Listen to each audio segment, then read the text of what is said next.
The Homebuilt area of the AirVenture grounds it's really for the person who's thinking someday I want to build an aircraft, or to show off to their fellow builders what they did and to complete the journey by bringing it to AirVenture Oshkosh. So even though we call this AirVenture, this is really our member convention. And the convention part is bringing our members together to provide them with a lot of educational opportunities. And one of the most important things in the Homebuilt area is the workshop program. You know, we have great support from Aircraft Spruce and Specialty, who realizes that, you know, before you can build an aircraft, you have to have some basic training. So we have every day at 8:30 and 1 o'clock as part of your admission to AirVenture. You can take a sheet metal workshop, you can do gas welding, TIG welding, we've got composites, fabric covering going on. You know, in the course of a morning or an afternoon, you can learn quite a bit and really prove to yourself that you have the ability to actually build an aircraft. So we have an area called Forums Plaza that's dedicated to educational programming. And so about every hour and a half, we have a different forum. There's about 14 venues total. I mean, we cover everything under the sun, from home building to, you know, cross-country flying to, you know, even space travel. We got Burt Rutan talking this week. So world-class speakers, and it's something that you can't miss. All of your vendors for kit manufacturers are here. Even though you might have your heart set on a certain design, I would encourage you to get here, talk to the kit manufacturer, ask if you can sit in the aircraft. Plus you talk to other builders, what was their experience with this company or that kit company. You know, it's Mall of America for shopping, for aircraft stuff. I mean, it's just everything in the world of aviation is going on right here this week.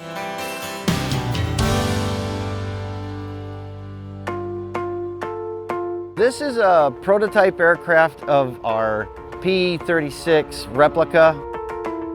It's a 63% scale replica that's a light sport airplane that looks like a World War II bird. We came up with it quite a while ago. It really started in earnest about 8 years ago. We had been working on a larger airplane and had some issues.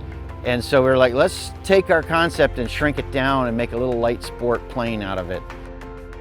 The genesis of this particular project is that Scalebirds is created a modular airframe where the wing and the internal structure can stay the same, the horizontal can stay usually the same, and we could do multiple models.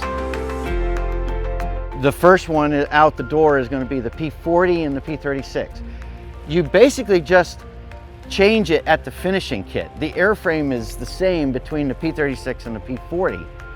And Curtis developed the P36 pre-war, and then the Allison V12 came out and they took a P36 off the line, put this V12 on the nose and turned it into what became the P40. Airframe is the same from the firewall back.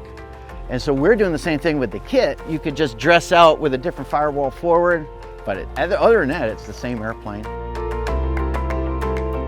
So this is a basic Saberwing kit that I ordered in early 16. It was a serial number 5, which was a early on sort of prototype test.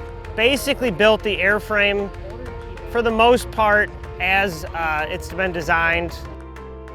Firewall forward, I went very off the page. I developed a new lower cowl, engine mount and landing gear and nose gear fairing, the whole cooling scheme to put a 915 IS on. That engine came out about a year after I started building. The performance was just incredible from what I could see. They're not cheap, but it's such a good engine, and you get what you pay for there. It just seemed like it was going to make a really good airplane if I could get that engine integrated onto it. This is the Jelly Bean Thorp, originally owned by Lou Sunderland, who was the guy who turned the T-18 into the S-18. First finished for Rockford in '68, and then restored in 2019 by Dennis Sanders. It's the first S-18, so the historically significant aircraft for the Thorp line. It's the right combination of efficient and reliable. So the big thing with my background, I started out working for Burt Rattan in Mojave for 10 years, working on weird stuff, race planes, setting records. Everything I fly, I stay in the glide cone because the thing's always going to quit and try to kill me. Big thing about this airplane is it's very, very stable. We got 2 good old-fashioned point magnetos. We got a drip carburetor. This thing's going to not let me down, which means every morning when I walk out the airplane, hit the starter, it's going to start. I'm going to make it to work on time, and I can focus on doing the risky stuff when I get there. So we call it the poor man's Corsair. If you're familiar with the Goodyear Racer, the red and white Corsair that used to come here. So it's the same thing, right? This is basically a Corsair. We got the starburst paint job, we got the bent wing, and I think people really relate to that.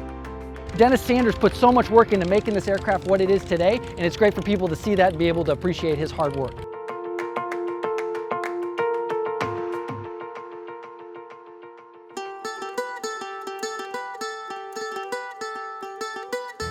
So in the Homebuilt area, we're fortunate to have 4 welcome wagons, and this was really an idea of a couple of chapters over in Michigan. They knew that when you fly a Homebuilt aircraft in, you don't have a lot of room for your stuff. So they dreamt up the idea of taking some old Chrysler Town & Country vans, chop the top on them, put bench seating in.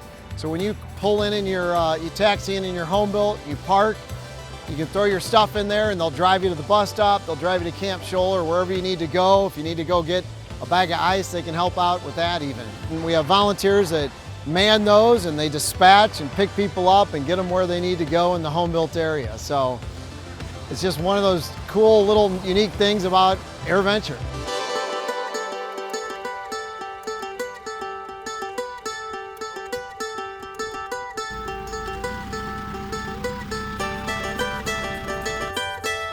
For me, AirVenture is a family reunion. I see my aviation family when I come to AirVenture. And by coming every year, you'll start camping next to people. Maybe you volunteer in an area, you get to know them. You'll just love it.